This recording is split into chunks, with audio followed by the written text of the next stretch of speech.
Bonsoir, bonsoir à toutes et tous pour ce webinaire. Nous sommes reconnaissants de vous accueillir ce soir pour cette soirée consacrée à l'étude, la suite de l'étude d'un évangile avec Frère Déo.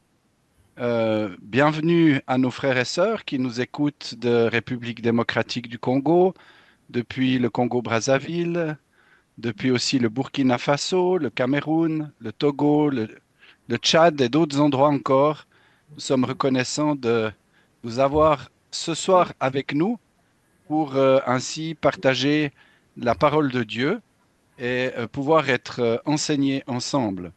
Alors évidemment, le but, c'est que tous nous puissions recevoir quelque chose de la part de Dieu, que nous puissions mieux comprendre sa parole, non seulement pour nous, mais aussi pour que ce que nous apprenons, ce que nous comprenons lorsque nous avons de telles formations, eh bien, nous puissions aussi le retransmettre. Le retransmettre d'abord dans notre famille, dans notre église locale, peut-être même dans le cadre du service des centres bibliques ou ailleurs encore. Le but, c'est que nous recevions et nous redonnions ce que nous avons reçu de la part de Dieu. Alors, avant de commencer ces instants, j'aimerais vous proposer que nous puissions prier. Et puis, suite à cette prière, je laisserai la parole au frère Déo qui poursuivra ainsi ce que nous avons commencé il y a 2 semaines. Et avant toute chose, j'aimerais vous proposer que nous puissions prier ensemble. Notre Dieu, notre Père, nous voulons te remercier de cette occasion que tu nous donnes ce soir d'être réunis une nouvelle fois pour l'étude de la Bible dans le cadre de cette formation biblique continue des centres bibliques. Merci pour nos frères et sœurs des différents centres bibliques qui sont présents, des différentes assemblées, des différentes églises et autres ministères avec lesquels nous collaborons. Nous sommes reconnaissants que tous et chacun puissent être présents pour ces instants de formation. Nous voulons te demander, Dieu notre Père, que tu ouvres nos cœurs pour recevoir ta parole, pour pouvoir l'intégrer pour nous-mêmes, la mettre en pratique dans notre vie, qu'elle nous transforme, que la personne de Christ que nous allons considérer à travers l'un des évangiles puisse continuer à nous influencer, à être centrale pour chacun d'entre nous. Et nous remettons ainsi ces instants. Nous remettons le frère Déo, nous voulons le confier à ta grâce pour ce qu'il nous apportera. De remettre aussi la technique, le frère Claude-Henri aussi qui va gérer toute la technique et te demander que tu bénisses ces instants pour ta gloire et nous le demandons au nom du Seigneur Jésus. Amen.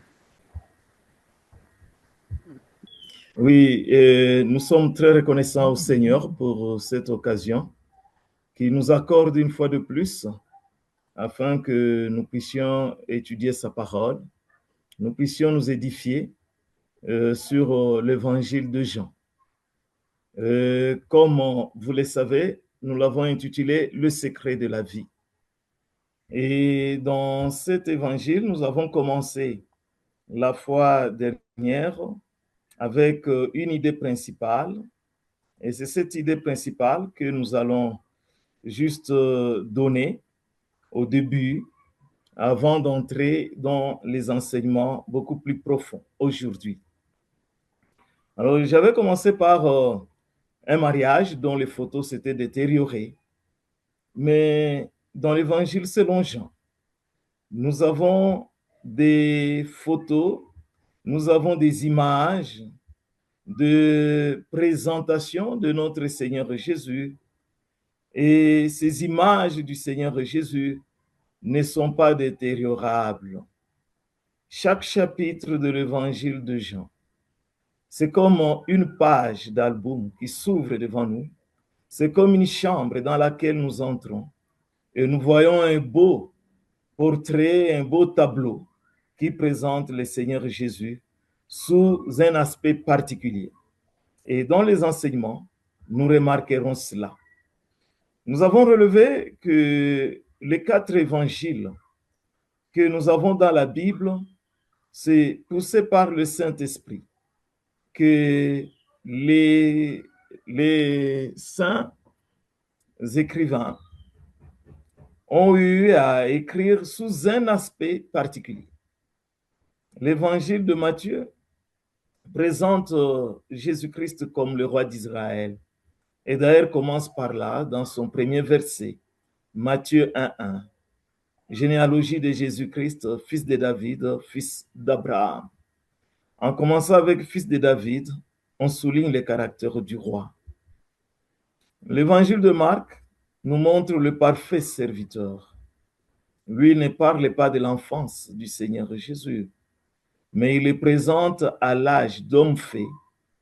Il est baptisé par Jean-Baptiste et il commence son ministère. L'évangile de Luc présente le Seigneur Jésus comme fils de l'homme dans son humanité. Et Luc nous parle de la crèche, nous parle de ce que le Seigneur a fait à l'âge de 12 ans. C'est vraiment le fils de l'homme. Et dans cet évangile, nous voyons la vie de prière de notre Seigneur Jésus, comme nous tous, nous avons besoin de la prière. Dans l'évangile de Jean, il présente Jésus-Christ comme le Fils de Dieu dans sa divinité. Et il ne peut pas parler même de la naissance du Seigneur Jésus, mais il le présente déjà de ce qu'il était avant la création du monde, dans l'éternité. Et dans l'évangile de Jean, nous voyons même comment cet évangile commence. Nous l'avons dit la fois dernière, un magnifique poème.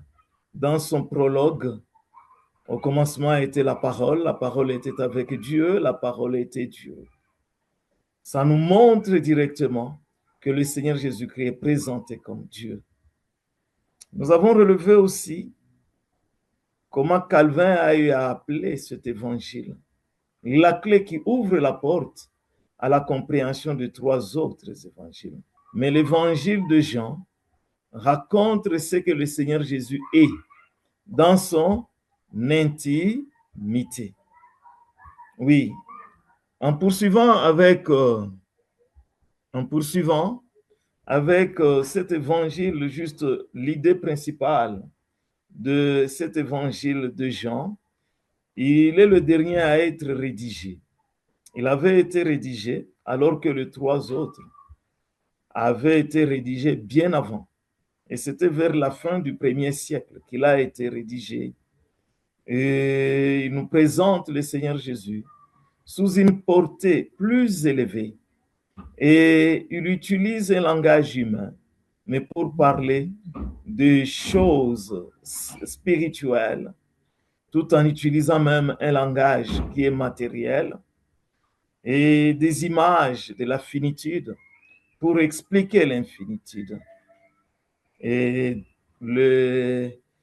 l'évangéliste Jean a eu à indiquer par les paroles du Seigneur Jésus dans son entretien avec Nicodème, dans Jean chapitre 3, le verset 12, « Si je vous ai parlé des choses terrestres et que vous ne croyez pas, et si je vous parlais des choses célestes. » Donc ce sont des choses terrestres, mais qui ont une portée spirituelle. Et c'est ce que nous allons voir aujourd'hui, parce qu'aujourd'hui, nous allons considérer des choses dont l'évangile de Jean nous parle, des choses qui sont matérielles, mais pour exprimer des pensées qui sont spirituelles, pour exprimer des choses spirituelles.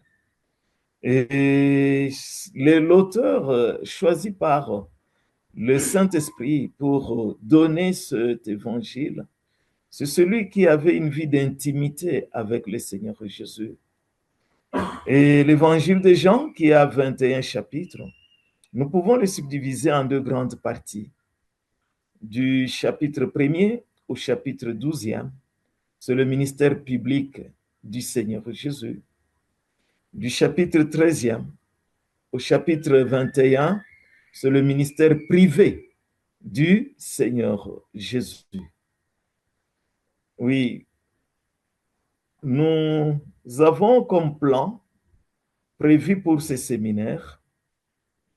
Le tout premier point, c'est une brève présentation du livre. Et là, nous avons présenté l'auteur qui est l'apôtre Jean. Date et lieu, le lieu de rédaction, c'est à Éphèse que cet évangile a été écrit. La date, c'est à la fin du 1er siècle. Le but pour lequel l'évangile a été écrit, nous avons ce but dans Jean chapitre 20, le verset 31, qui nous indique que ces choses ont été écrites afin que vous croyiez que Jésus est le Christ, le Fils de Dieu, et qu'en croyant, vous ayez la vie par son nom. C'est vraiment le Seigneur Jésus qui est l'auteur de la vie, qui donne la vie quand on croit en lui. Et ça, c'est le but. Mais nous avons vu aussi par des questions qui ont été posées la fois dernière, et que, en dehors de celui de présenter le Seigneur Jésus comme vie, et que les gens croient au Seigneur Jésus, il s'agissait aussi de répondre à des hérésies qui commençaient déjà à naître pendant que les apôtres étaient encore vivants. Le deuxième point, c'était le contenu succinct de l'évangile de Jean. Le troisième point, c'était le plan de l'évangile de Jean. Le plan, nous avons passé en revue juste en donnant des petits éléments sur pratiquement chaque chapitre de l'évangile de Jean. Et aujourd'hui, c'est le quatrième point, enseignement de base que nous retrouvons dans l'évangile de Jean. Et avec cet enseignement de base, nous aurons 10 points que nous allons développer. Nous allons commencer par le secret de la vie, la nouvelle naissance. C'est quoi réellement la nouvelle naissance? L'adoration. Quel est le secret de l'adoration qui est selon les Écritures? Manger le corps et boire le sang du Seigneur Jésus. Qu'est-ce que ça signifie réellement? Nous allons le voir. Les croyants et les incrédules, en fait, l'évangile était annoncé, mais ce témoignage qui était annoncé, le Seigneur Jésus qui a présenté plus de 100 fois le verbe croire dans cet évangile, et il y a ceux qui ont cru, mais il y a ceux qui ont refusé aussi de croire. Nous allons le voir. Nous allons parler aussi de la vie en abondance, la véritable vie, la vie éternelle, et de l'assurance du salut et la sûreté que nous avons, mais aussi comment porter de fruits. Ensuite, ça sera le Saint-Esprit qui va nous occuper, c'est-à-dire le consolateur. Nous allons considérer aussi l'amour vrai, l'amour qui vient de Dieu, l'amour qui est le signe des disciples du Seigneur Jésus. Lui-même a manifesté l'amour. Nous sommes appelés aussi à manifester l'amour, l'amour véritable. Nous verrons aussi le Seigneur Jésus comme le souverain sacrificateur et nous allons parler aussi de sa divinité. Et le 10e point, ça sera la mort et la résurrection du Christ Jésus. Voilà un peu pour ce qui concerne le plan et les enseignements de base. Alors, nous allons passer au tout premier point, 4.1, le secret de la vie. Et ici, nous développons le chapitre premier. Avec le chapitre premier. Il sied de retenir que Jean ne présente pas seulement des événements, mais il révèle une personne en qui se trouve la vie. Et cette personne, c'est le Seigneur Jésus. Et le fil conducteur de la compréhension de l'évangile, selon Jean, est le mot vie. Il revient constamment. Nous voyons, il est dit, en elle était la vie. La vie était la lumière des hommes, la vie éternelle, le pain de vie, la lumière de la vie.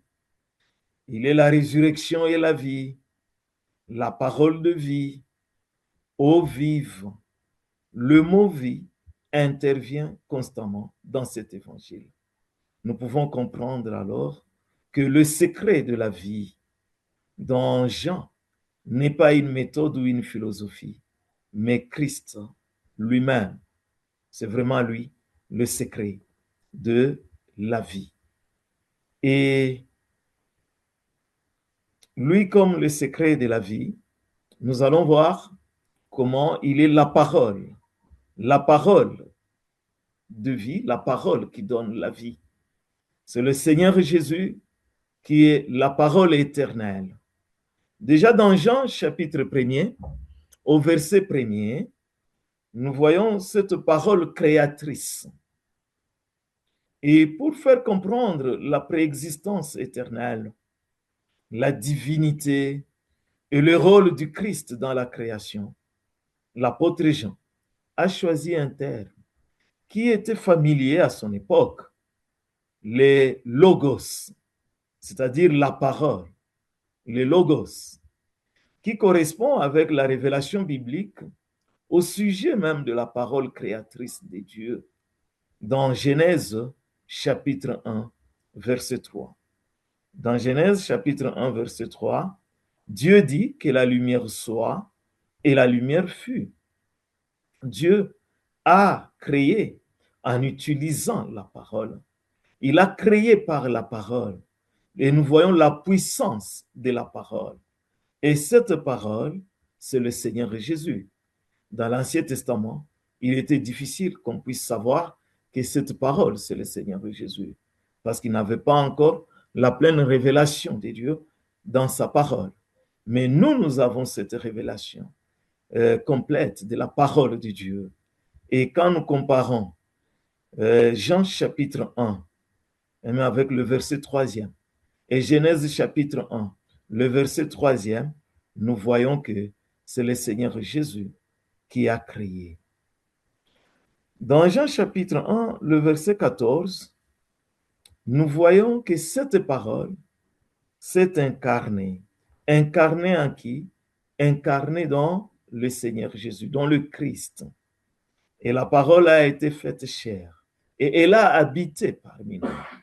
Et nous avons vu ça. Et là, c'est l'apôtre Jean qui rend ce témoignage vivant de ce que lui-même, il a vécu, il a vu le Seigneur Jésus qui est venu pour accomplir les promesses qui avaient été données par Dieu et pour montrer le but de la venue du Messie, c'est-à-dire le Christ, dans ce monde.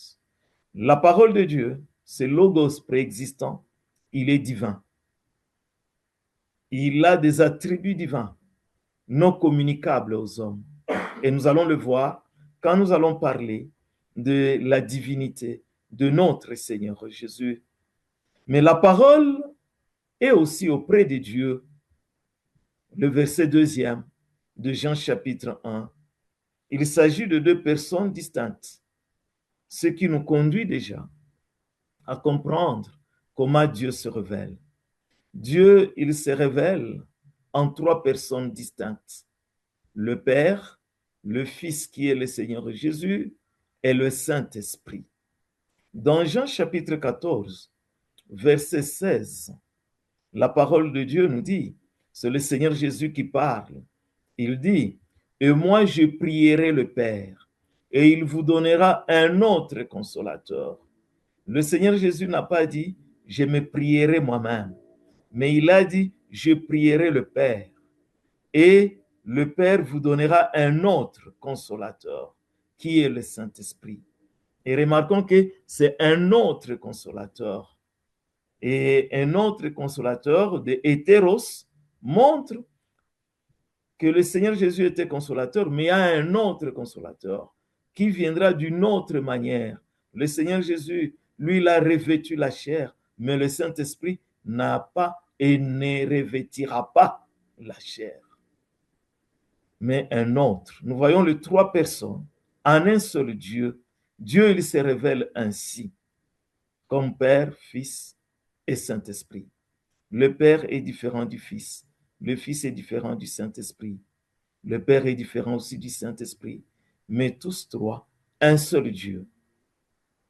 Et il y a ceux qui, je sais qu'il y a des difficultés, peut-être qu'il y aura même des questions sur ce point, mais le Seigneur Jésus, il est Dieu et il est Fils de Dieu. Il est la parole de Dieu.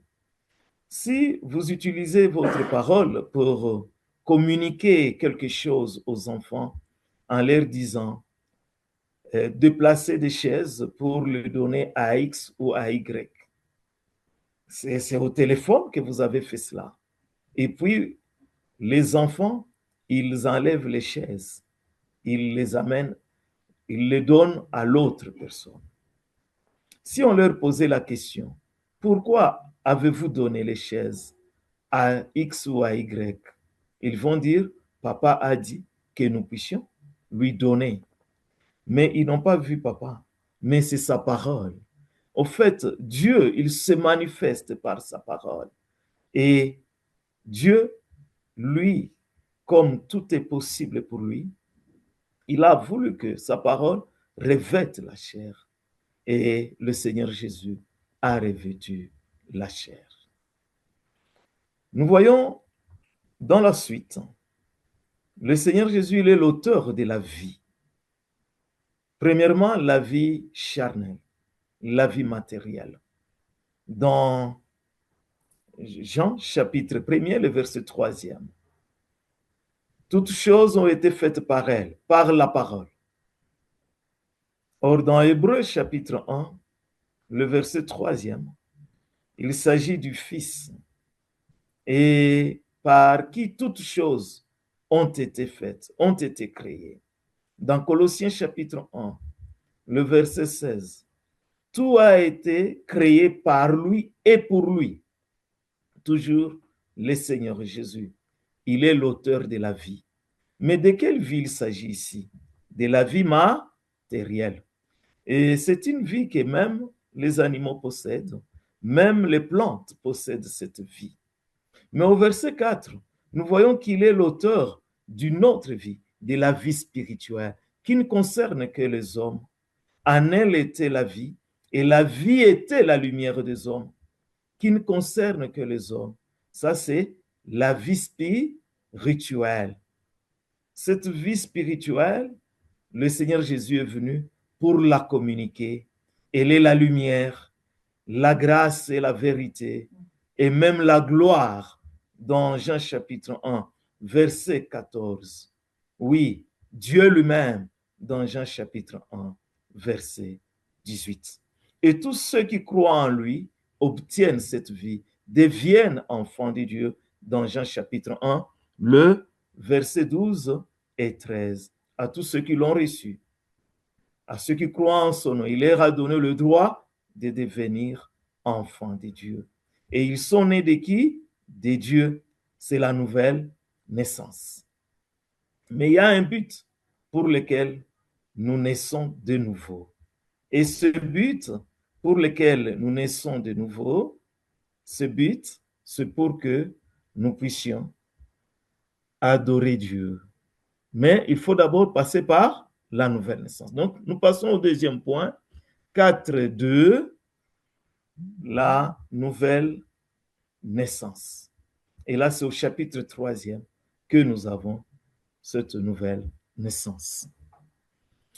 La visite de Nicodème et son entretien avec le Seigneur Jésus se passe dans Jean chapitre 3. Et ils vont parler de la nouvelle naissance.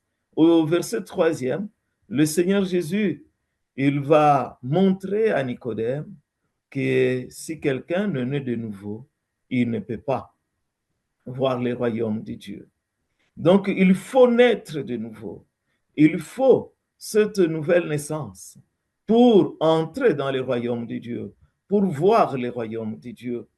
Et sans naître de nouveau, on ne peut pas entrer dans le royaume de Dieu. Et ce qui est de la chair, ce qui est né de la chair est chair. Ce qui est né de l'esprit est esprit. Mais ici, il s'agit d'une naissance spirituelle. Au verset 5e, le Seigneur Jésus va expliquer à Nicodème, parce qu'il ne comprenait pas comment quelqu'un qui est vieux peut encore rentrer dans le ventre de sa mère. Et il va lui expliquer en disant, naître de nouveau, c'est naître d'eau et d'esprit. Mais ici, comme je venais de le dire dans l'introduction, ce sont les choses, et on va utiliser des termes qui sont accessibles, on va utiliser des choses matérielles, mais pour expliquer des choses spirituelles. Il ne faudrait pas prendre ici naître d'eau, eau comme H2O, mais il faut prendre ici eau, c'est la parole de Dieu. Mais vous allez dire, mais comment l'eau, c'est la parole de Dieu? Au fait, dans Jean chapitre 4, le Seigneur Jésus a un autre entretien avec la femme samaritaine. Et ils vont parler de l'eau. Et la femme samaritaine finira par dire au Seigneur Jésus, donne-moi de cette eau-là. Mais quelle eau le Seigneur Jésus va lui donner? Il va lui parler. Il va lui dire, va, appelle ton mari. Et il va lui parler de choses très importantes que nous allons voir au troisième point, même de l'adoration. Et cette femme finira par croire au Seigneur Jésus. Et ayant cru au Seigneur Jésus, cette femme, l'eau vive va commencer aussi à jaillir d'elle parce qu'elle-même va communiquer au village, va entrer dans sa ville pour dire, j'ai rencontré un homme qui m'a dit tout ce que j'avais fait. N'est-il point le Christ? Et elle va communiquer cette vie. Nous avons, pour expliquer cela, dans Jacques chapitre 1, le verset 18, nous avons été engendrés, nous qui avons cru au Seigneur Jésus, nous avons été engendrés par la parole. Dans 1 Pierre chapitre 1, le verset 23, oui, nous avons été régénérés par la parole vivante et permanente, une semence incorruptible. Naître de l'esprit, c'est naître vraiment du Saint-Esprit. Et comment ça se passe? Dans Jean chapitre 3, le verset, dans Éphésiens chapitre 3, nous voyons comment la parole de Dieu est communiquée. Et la parole de Dieu étant ainsi communiquée, nous voyons que ceux qui ont cru, ils ont directement été scellés par le Saint-Esprit. Donc, il faut être scellé par le Saint-Esprit pour naître de nouveau. Et on entend d'abord la parole. Après avoir entendu la parole de la vérité, l'évangile du salut, on croit à cette parole et on est scellé du Saint-Esprit. Et quand on est scellé du Saint-Esprit, on obtient la vie et c'est la vie éternelle. Et Nicodème n'avait pas toujours compris cela. Au verset 9 de Jean chapitre 3, il va poser une question au Seigneur Jésus. Il va lui dire comment cela peut-il se faire? Et la réponse du Seigneur Jésus, qui est magnifique, à partir du verset 10e et suivant, le Seigneur Jésus va lui dire, toi qui es docteur d'Israël, tu ne connais pas ces choses. Et il va lui expliquer. Arrivant au verset 14, il va lui dire, comme Moïse éleva les serpents d'airain dans le désert, il faut que de même le Fils de l'homme soit élevé, afin que quiconque croit en lui ne périsse pas, mais qu'il ait la vie éternelle. Et Jean 3, 16, que vous connaissez, je pense, et si vous ne connaissez pas ce verset, il faut le mémoriser, c'est le résumé de la Bible, car Dieu a tant aimé le monde, qu'il a donné son Fils unique, afin que quiconque croit en lui ne périsse point, mais qu'il ait la vie éternelle. Ça, c'est l'explication de qui? Du Seigneur Jésus à Nicodème. Il ne s'agit pas des baptêmes d'eau il ne s'agit pas de baptême d'eau, mais il s'agit de croire au Seigneur Jésus. Éphésiens, chapitre 1er et le verset 13e.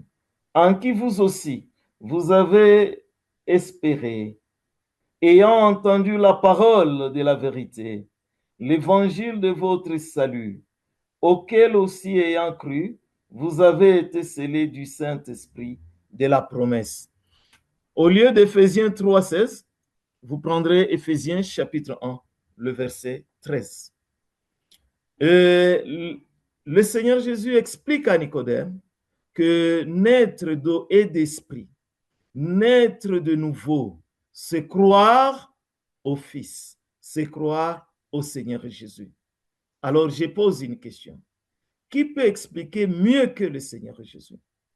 Même si quelqu'un peut être docteur en théologie, s'il explique différemment du Seigneur Jésus, quelle est la réponse que moi je dois retenir? Quelle est la réponse que je dois garder? N'oublions pas que la Bible nous dit dans Romains, tout homme est menteur, seul Dieu est véridique. Retenons que naître de nouveau, c'est croire au Seigneur Jésus.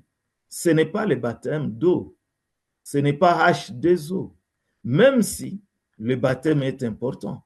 Mais qui doit être baptisé? C'est celui qui est né de nouveau. Dans Matthieu, dans Matthieu, au chapitre 28, le verset 19, allez et faites de toutes les nations des disciples, les baptisant au nom du Père, du Fils et du Saint-Esprit, mais qu'ils deviennent d'abord des disciples. Dans Marc chapitre 16, le verset 16, Marc 16, verset 15, verset 16, et celui qui croira et qui sera baptisé sera sauvé. C'est d'abord croire, ensuite être baptisé. Mais celui qui ne croira pas sera condamné. La vie éternelle est reçue par la foi. La vie éternelle n'est pas seulement future, elle commence maintenant. Elle transforme l'intérieur. Comme il est dit, le Fils vivifie qui il veut. Et il nous vivifie pour les services. Et le tout premier service pour un enfant de Dieu, pour un croyant, c'est l'adoration. 4.3, l'adoration. Alors, au sujet de l'adoration, retenons que ce sera au chapitre 4 et le chapitre 12 de Jean que nous allons toucher. Au sujet de l'adoration, retenons que Dieu nous a créés pour un but. Dieu ne fait rien en vain. Tout ce qu'il fait a un but. Il nous a créés pour l'adorer. Et l'adoration, c'est le tout premier service du croyant. Nous avons été créés pour ça. Et dans l'éternité, ça sera notre travail de pouvoir adorer le Seigneur, adorer Dieu. Et adorer, le verbe a été utilisé pour la première fois dans la Bible, dans Genèse chapitre 22, le verset 5. C'est Abraham qui devrait aller offrir son fils. Il a dit à ses serviteurs, reste à la montagne pour adorer. Le verbe sera utilisé ainsi pour la toute première fois. Odeur du parler. Qu'est-ce que nous devons offrir? Il faudrait que nous puissions offrir à Dieu ce qui plaît à Dieu. Et qu'est-ce qui plaît à Dieu? Au fait, ce qui plaît à Dieu, offrir à Dieu. Au fait, c'est le Seigneur Jésus. Le Seigneur Jésus, il a été présenté par Jean le baptiseur comme étant l'agneau de Dieu. C'est dans Jean chapitre 1er. Au verset 29, il le présente en disant, voici l'agneau de Dieu qui ôte le péché du monde. Le Seigneur Jésus, il est l'agneau de Dieu qui ôte le péché du monde. Et il faut le rencontrer d'abord comme agneau de Dieu qui ôte le péché du monde. Mais par la suite, toujours dans Jean chapitre 1, le verset 36, il le présente comme l'agneau de Dieu. l'agneau de Dieu tout court, c'est-à-dire l'Holocauste. Il le présente comme l'agneau de Dieu, non pas pour le péché, mais pour être l'offrande que nous devons présenter à Dieu, ce sacrifice que nous devons présenter à Dieu. Et Dieu, il a témoigné du Seigneur Jésus, parce qu'il a dit, celui-ci est mon fils bien-aimé, en qui je trouve tout mon plaisir. Tout le plaisir de Dieu, il le retrouve dans le Seigneur Jésus. Et c'est le Seigneur Jésus que nous devons offrir. Le Seigneur Jésus, nous devons l'offrir à Dieu. Et comment alors l'offrir? Dans Hébreux chapitre 13, le verset 15, offrons sans cesse à Dieu un sacrifice de louange, c'est-à-dire le fruit de nos lèvres qui confesse son nom, le fruit de nos lèvres que nous allons adorer Jésus. Le Seigneur Jésus, d'un agneau, nous avons donné de garder en tête que le Seigneur Jésus, c'est lui, l'agneau de Dieu. Il avait dit à la femme samaritaine, ni sur la montagne, ni à Jérusalem, au verset 21. Mais qu'est-ce que ça signifie? Ce n'est pas comme nous voulons que nous allons adorer Dieu. Ce n'est pas selon notre tradition ou notre coutume que nous allons adorer Dieu, ni à Jérusalem, ce n'est plus selon la loi, ce n'est plus selon l'adoration qui se faisait à Jérusalem avec le sacerdoce aaronique. Ce n'est plus ainsi. Mais il faut qu'on adore Dieu en esprit et en vérité.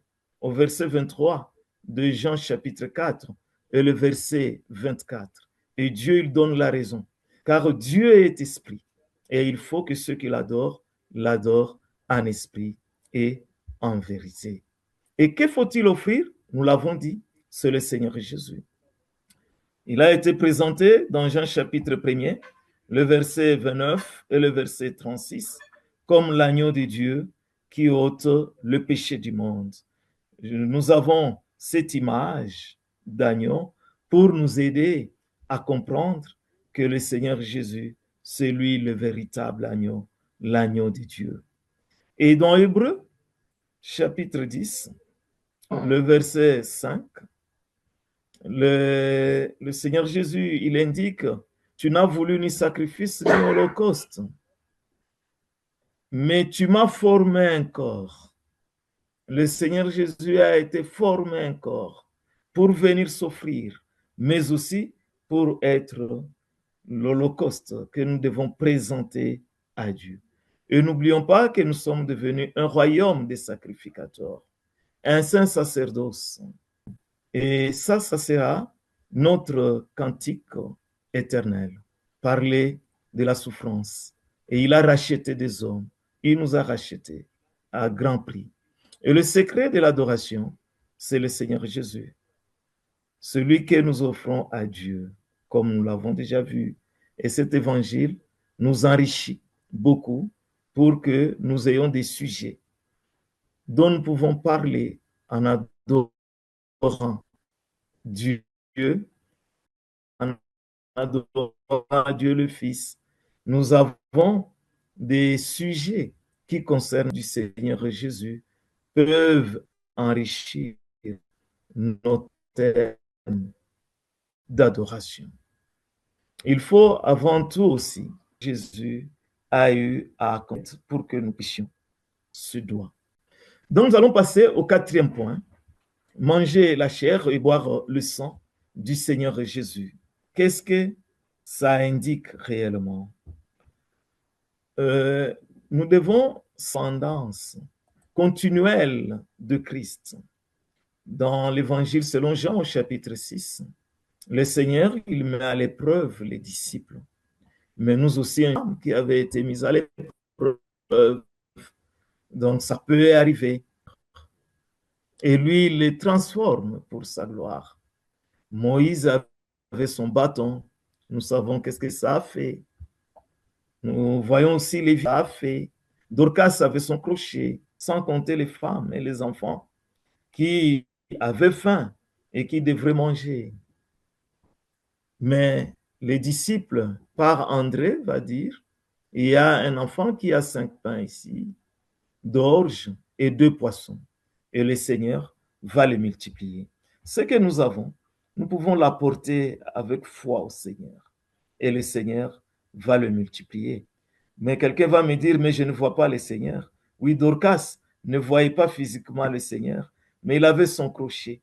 Il a tricoté, il a fabriqué des tricots, des habits, et elle a eu à donner à ceux qui étaient nécessiteux. Elle a donné aux disciples, aux veuves, et ça a parlé en sa faveur. Donc, tout ce que nous faisons pour la gloire de Dieu, nous ne les perdons pas et ça produit des fruits pour la gloire de Dieu. Nous sommes très reconnaissants au Seigneur parce que le courant est rétabli, mais nous continuons avec notre présentation. Ayant multiplié du pain, mais le Seigneur Jésus va donner une explication spirituelle par rapport à ce qui venait d'arriver. Et c'est quoi? C'était le véritable pain qui descend du ciel.